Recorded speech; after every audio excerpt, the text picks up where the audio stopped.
सीना, देवी की आंख और सल्तनत का लालच। इतिहास के पन्नों में कुछ चीजें ऐसी दर्ज होती हैं जिनकी चमक इंसानी खून से नहाकर ही बढ़ती है। हीरे, धरती के गर्भ में लाखों सालों के दबाव और अंधकार में पलने वाले वो पत्थर जिन्हें जब रोशनी मिलती है तो वे इंसानी दिमाग पर ऐसा जादू करते हैं कि राजा अपनी सल्तनत, भाई अपना भाई और इंसान अपनी इंसानियत भूल जाता है। दुनिया में अनगिनत हीरे पाए गए, लेकिन एक हीरा ऐसा था जिसने पूरी दुनिया के नक्शे बदल दिए, साम्राज्यों की कब्रें खोद दी और जिसके सफर में सिर्फ और सिर्फ खून की नदियां बहीं। आज की दुनिया जिसे कोहिनूर, रोशनी का पहाड़ के नाम से जानती है, उसका शुरुआती नाम किसी को नहीं पता था। लेकिन एक बात तय थी, जो भी इसे अपने पास रखेगा वो दुनिया पर राज करेगा, लेकिन उसका अंत बेहद खौफनाक होगा। कहानी शुरू होती है भारत के दक्षिणी हिस्से से। 13वीं शताब्दी का भारत, यह वो दौर था जब आंध्र प्रदेश के हिस्सों पर काकतीय वंश का परचम लहराता था। गोलकुंडा की खदानें पूरी दुनिया में अपने बेशकीमती हीरों के लिए मशहूर थीं। इन्हीं खदानों के घने अंधेरे के बीच मजदूरों की कुदालों ने एक दिन एक ऐसे पत्थर को आजाद किया जिसका वजन 793 कैरेट था। यह कोई आम पत्थर नहीं था, यह दुनिया का सबसे बड़ा और सबसे चमत्कारिक हीरा था। जब यह हीरा काकतीय राजाओं के दरबार में पहुंचा तो इसकी चमक देखकर पूरा दरबार सन्न रह गया। राजा ने इसे किसी तिजोरी में कैद करने के बजाय अपनी इष्ट कुलदेवी भद्रकाली की बाईं आंख में सजाने का फैसला किया। सालों तक यह हीरा देवी की आंख बनकर काकतीय साम्राज्य की रखवाली करता रहा और उसकी समृद्धि का गवाह बना। लेकिन बेशकीमती चीजों की महक और चमक सरहदों में कैद नहीं रहती। उत्तर भारत में दिल्ली सल्तनत का विस्तार हो रहा था और सत्ता के नशे में चूर अलाउद्दीन खिलजी की नजरें दक्षिण की दौलत पर गड़ी थीं। 1310 ईस्वी के आसपास खिलजी के सबसे क्रूर और वफादार सिपह सालार मलिक काफूर ने अपनी विशाल सेना के साथ दक्षिण भारत पर एक विनाशकारी हमला कर दिया। वारंगल के किले ढह गए, काकतीय साम्राज्य की ईंट से ईंट बजा दी गई। इसी लूटपाट और कत्लेआम के बीच मलिक काफूर के नापाक हाथ देवी भद्रकाली की उस चमकदार आंख तक पहुंच गए और यहीं से शुरू हुआ इस हीरे का वो शापित सफर जिसने कभी किसी एक राजवंश को चैन की सांस नहीं लेने दी। यह अद्भुत हीरा दक्षिण के मंदिरों से निकलकर उत्तर भारत के सुल्तानों के खजाने में पहुंच गया। अलाउद्दीन खिलजी के बाद यह तुगलक वंश, फिर मालवा के राजाओं और अंततः ग्वालियर के तोमर राजाओं के हाथों से गुजरता हुआ इब्राहिम लोदी तक पहुंचा। हर नया मालिक इसे पाकर खुद को दुनिया का सबसे ताकतवर इंसान समझता, लेकिन जल्द ही उसकी सत्ता ताश के पत्तों की तरह बिखर जाती। यह हीरे का शाप था या इंसानी लालच का नतीजा, यह कोई नहीं जानता था। 1526 का साल भारतीय इतिहास का एक बहुत बड़ा मोड़ साबित हुआ। पानीपत के तपते मैदान में इब्राहिम लोदी का सामना मध्य एशिया से आए एक खूंखार आक्रांता जहीरुद्दीन मोहम्मद बाबर से हुआ। इस महायुद्ध में लोदी मारा गया और दिल्ली के तख्त पर मुगल सल्तनत की नींव रखी गई। युद्ध जीतने के बाद ग्वालियर के राजा विक्रमादित्य के परिवार ने अपनी जान बख्शने के एवज में यह विशाल हीरा बाबर के बेटे हुमायूं को सौंप दिया। हुमायूं ने जब यह हीरा अपने पिता बाबर के सामने पेश किया तो उस अनुभवी योद्धा की आंखें भी इस पत्थर की गहराई में खो गईं। बाबर ने अपनी आत्मकथा बाबरनामा में इस हीरे का जिक्र करते हुए लिखा कि यह पत्थर इतना कीमती है कि अगर इसे बेच दिया जाए तो पूरी दुनिया की आबादी को 2.5 दिन तक पेट भर खाना खिलाया जा सकता है। उस समय तक इसे कोहिनूर नहीं कहा जाता था, इसे बस बाबर का हीरा कहा जाने लगा। मुगल खजाने में आने के बाद लगा कि शायद अब यह हीरा शांत हो जाएगा, लेकिन हीरे की फितरत में शांति कहाँ थी। हुमायूं जब तख्त पर बैठा तो कुछ ही सालों में शेरशाह सूरी ने उसे युद्ध में हराकर दर दर की ठोकरें खाने पर मजबूर कर दिया। अपनी जान बचाकर भागते हुए हुमायूं को अपना यह बेशकीमती हीरा अपनी जेब में रखकर ईरान के शाह तहमास्प के पास शरण लेनी पड़ी। इतिहास में पहली बार यह भारतीय हीरा अपनी मातृभूमि छोड़कर किसी विदेशी सरजमी पर पहुंचा था। हुमायूं ने शाह की मदद के बदले यह हीरा उसे तोहफे में दे दिया। कुछ सालों तक यह ईरान में रहा, लेकिन फिर शाह ने इसे अहमदनगर के निजाम शाह को तोहफे में भेज दिया और हीरा एक बार फिर भारत लौट आया। यहाँ से यह मीर जुमला के हाथों होता हुआ मुगल बादशाह शाहजहां के पास पहुंचने वाला था, जहां इसकी नियति एक नया और भव्य आकार लेने वाली थी। कोहिनूर, एक शापित चमक का खूनी सफर भाग दो। मयूर सिंहासन का गुरूर, जौहरी की खता और एक पगड़ी का धोखा वक्त का पहिया घूम रहा था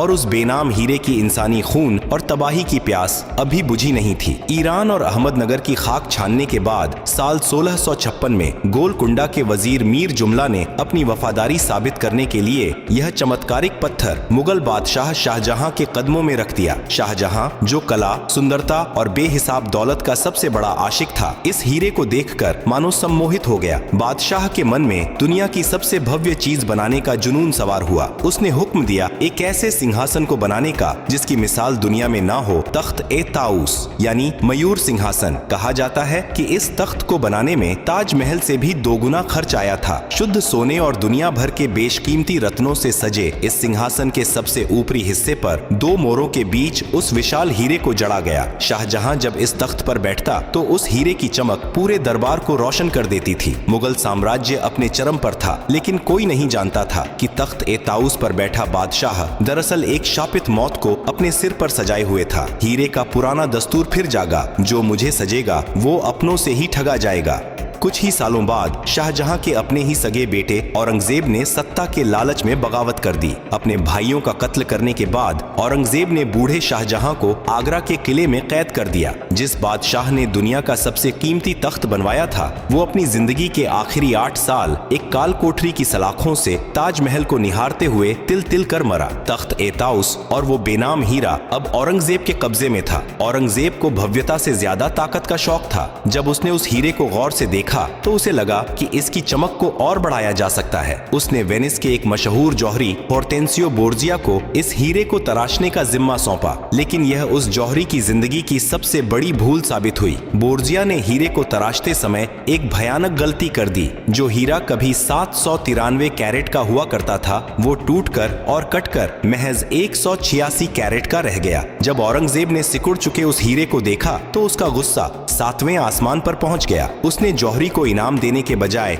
उसकी सारी संपत्ति जब्त कर ली और उस पर भारी जुर्माना लगा दिया। बोर्जिया अपनी जान बचाकर वहां से भागा। हीरे का एक बड़ा हिस्सा तो मिट गया, लेकिन उसका मनहूस साया मुगल सल्तनत की जड़ों में और गहराई तक बैठ गया। औरंगजेब की मौत के बाद मुगल साम्राज्य ताश के पत्तों की तरह ढहने लगा। एक के बाद एक अयोग्य और कमजोर शासक तख्त पर बैठे, जब तक की सत्ता मोहम्मद शाह रंगीला के हाथों में नहीं आ गई। रंगीला अपनी अय्याशी और शराब के नशे में डूबा रहता था और उधर सरहदों पर एक तूफान करवट ले रहा था। साल 1739 फारस के खूंखार लुटेरे और शासक नादिर शाह ने भारत पर हमला कर दिया। नादिर शाह की सेना दिल्ली में घुसी और ऐसा भयानक कत्लेआम मचाया कि दिल्ली की सड़कों पर खून की नदियां बहने लगी। जो भी नादिर शाह के रास्ते में आया उसकी गर्दन धड़ से अलग कर दी गई। नादिर शाह ने मुगल खजाने को पूरी तरह लूट लिया। उसने तख्त-ए-ताऊस भी अपने कब्जे में कर लिया, लेकिन जब उसने सिंहासन को देखा तो वो हैरान रह गया। सिंहासन के ऊपर लगा वो चमचमाता बेनाम हीरा गायब था। नादिर शाह बेचैन हो उठा। उसने अपने जासूसों को मुगल हरम और दरबार में दौड़ा दिया। जल्द ही एक दासी ने नादिर शाह को वो राज बता दिया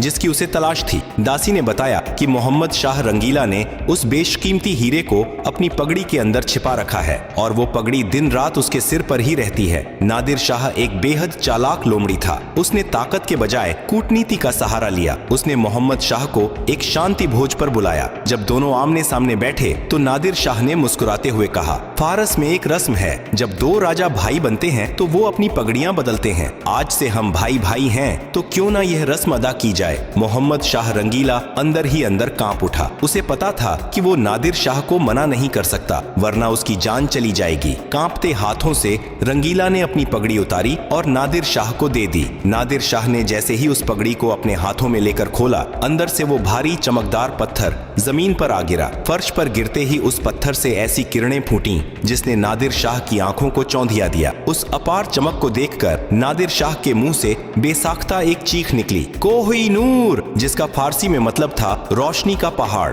उस दिन पहली बार इस शापित पत्थर को अपना वो नाम मिला जिससे आज पूरी दुनिया उसे जानती है। नादिर शाह भारत की दौलत, तख्त-ए-ताऊस और कोहिनूर को लेकर वापस फारस लौट गया। भारत की मिट्टी में जन्मा कोहिनूर एक बार फिर अपनी मातृभूमि छोड़कर विदेश जा रहा था, लेकिन वो अपने साथ अपना खूनी शाप भी ले जा रहा था जो अब फारस के राजघराने को निगलने वाला था। कोहिनूर, एक शापित चमक का खूनी सफर, भाग 3। अफगानियों का अंधापन, वफा बेगम बेगम की शर्त और शेर ए पंजाब की दहाड़ नादिर शाह जब कोहिनूर और बेहिसाब दौलत लेकर फारस लौटा तो उसे लगा कि उसने दुनिया मुट्ठी में कर ली है, लेकिन उसे अंदाजा नहीं था कि रोशनी का पहाड़ अपने साथ एक गहरा और स्याह अंधेरा भी लाया है। कोहिनूर हासिल करने के कुछ ही समय बाद नादिर शाह का मानसिक संतुलन बिगड़ने लगा। वो इस हीरे के लिए इतना जुनूनी और पागल हो गया कि उसे अपने ही साये से खौफ आने लगा। शक की इसी बीमारी में उसने अपने सबसे वफादार लोगों और यहाँ तक कि अपने सगे बेटे की आंखें निकलवा ली। अंततः हीरे के शाप ने अपना काम किया। साल 1747 की एक सर्द रात में उसी के रक्षकों ने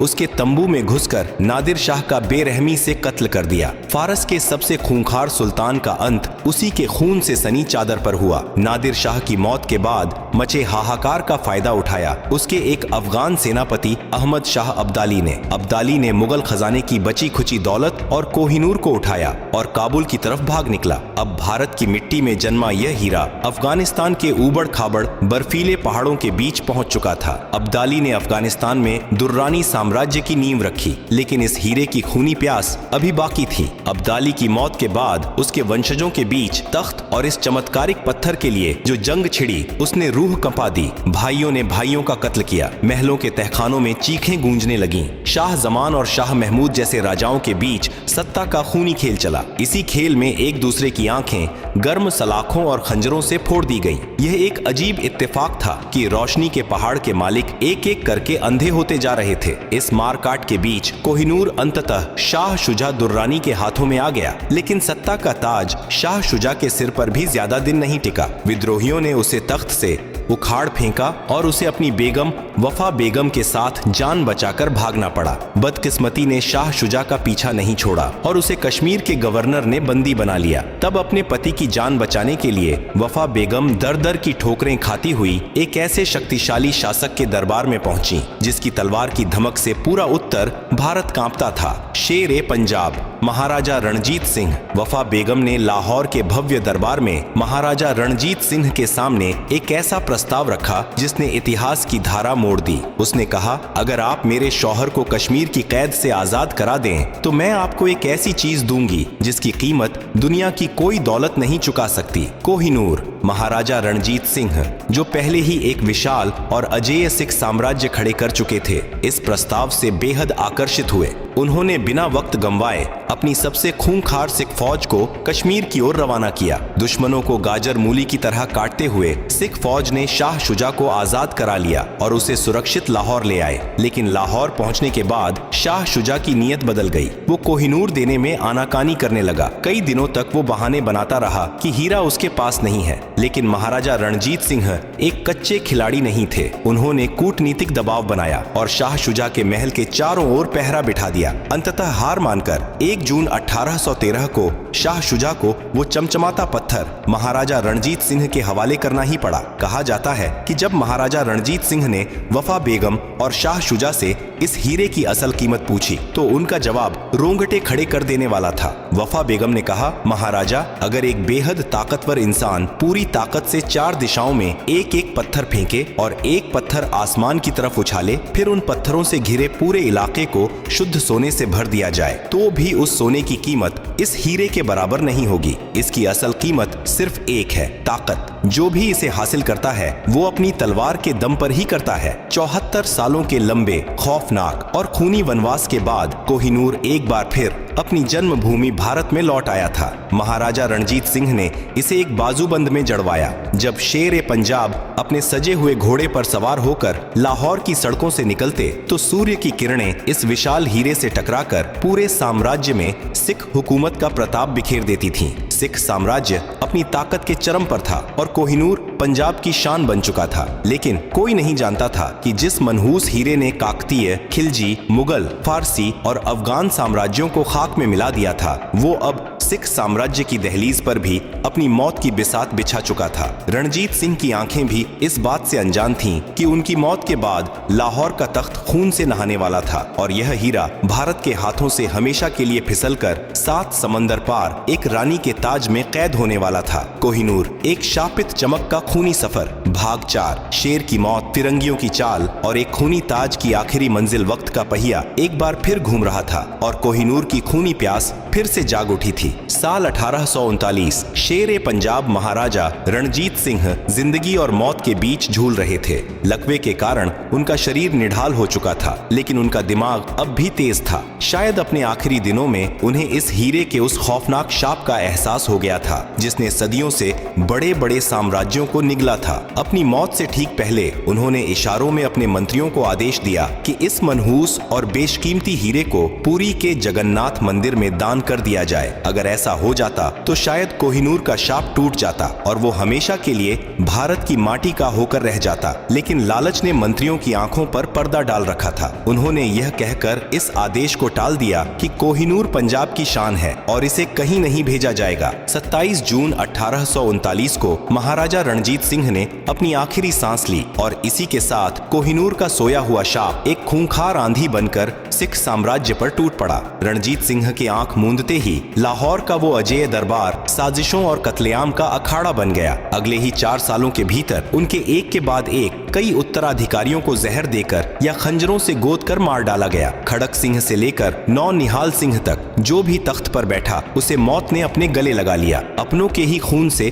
पंजाब की धरती लाल होने लगी। इस खूनी खेल के अंत में सिख साम्राज्य के विशाल तख्त पर सिर्फ एक 5 साल का मासूम बच्चा बचा, महाराजा दलीप सिंह, जिनकी कमान उनकी मां रानी जिंदन कौर के हाथों में थी। उधर सरहदों पर ब्रिटिश ईस्ट इंडिया कंपनी गिद्धों की तरह इस मौके का इंतजार कर रही थी। उन्होंने सिख साम्राज्य की कमजोरी का फायदा उठाया और पंजाब पर हमला कर दिया। एंग्लो सिख युद्धों में सिखों ने अपनी आखिरी सांस तक पूरी बहादुरी से लड़ाई लड़ी, लेकिन अपनों के ही धोखे और गद्दारी के कारण उन्हें हार का सामना करना पड़ा। साल 1849 में British governor general Lord Dalhousie ने पूरे पंजाब को ब्रिटिश साम्राज्य में मिला लिया। डलहौजी की नजरें सिर्फ जमीन पर नहीं थीं, उसकी असली मंजिल वो चमचमाता पत्थर था। 29 मार्च 1849 को लाहौर के किले में एक बेहद क्रूर लाहौर संधि पर दस्तखत करवाए गए। एक 10 साल के मासूम बच्चे महाराजा दलीप सिंह को डरा धमकाकर यह लिखवाया गया कि वह स्वेच्छा से कोहिनूर हीरा इंग्लैंड की महारानी विक्टोरिया को तोहफे के रूप में सौंप रहा है। जो हीरा कभी तलवारों की धार और खून की नदियों से जीता जाता था, वो आज एक कागज के टुकड़े और एक बच्चे के खौफ से हथिया लिया गया था। भारत का सबसे बड़ा गौरव अब विदेश जाने के लिए तैयार था। 6 अप्रैल 1850 को कोहिनूर को एक समुद्री जहाज में रखकर बेहद गुपचुप तरीके से ब्रिटेन के लिए रवाना किया गया। लेकिन शापित हीरे का सफर इतना आसान कहां होने वाला था। जहाज के समुद्र के बीच पहुंचते ही एक भयानक हैजा फैल गया। जैसे ही क्रू ने वहां से भागने की कोशिश की, एक रूह कंपा देने वाला समुद्री तूफान आ गया।